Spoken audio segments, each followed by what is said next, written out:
call to the honourable member for Hughes. Thank you, Mr Speaker. My question is to the Minister for Communications. How is the Albanese government holding social media companies to account, and how are other countries responding to our world-leading action to prevent social media harm? Good work. With the call to the Minister for Communications and the Minister for Sport. I thank the member for Hughes for his question and for his efforts to make online safer for all the kids under his stewardship in Hughes. Mr Speaker, since Gen Alpha got their first smartphone and their first social media account, they've been connected to an addictive dopamine drip. Targeted algorithms, doom scrolling, persistent notifications and toxic popularity meters have stolen their attention for hours every single day. And as a nation, Australia took bold and decisive action to protect our kids and to give them 3 more years back from the persuasive and pervasive pull of those algorithms. The eSafety Commissioner's first compliance report, released today, shows that 5 million under-16 social media accounts have been removed or deactivated or restricted as a consequence of Australia's world-leading social media law. Despite this remarkable progress, the report also shows that some social media giants are simply not doing enough. Some seem to be trying to get away with doing the absolute bare minimum.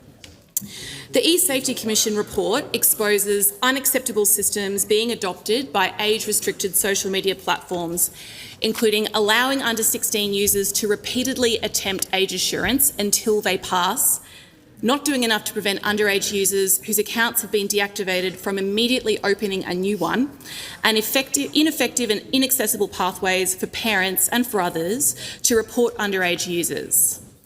All of the platforms covered by our social media minimum age requirement said they would respect the law.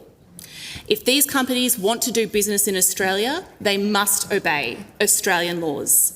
And as the independent regulator, eSafety is actively investigating potential non-compliance in relation to 5 platforms: Instagram, Facebook, Snapchat, TikTok and YouTube. And if eSafety finds these platforms have systemically failed to uphold their legal obligations, I expect the Commissioner to throw the book at them. Australia's leadership in online safety has started a global movement, with more than a dozen countries now following our lead. Just this morning I met with Canada's Minister for Culture and Identity.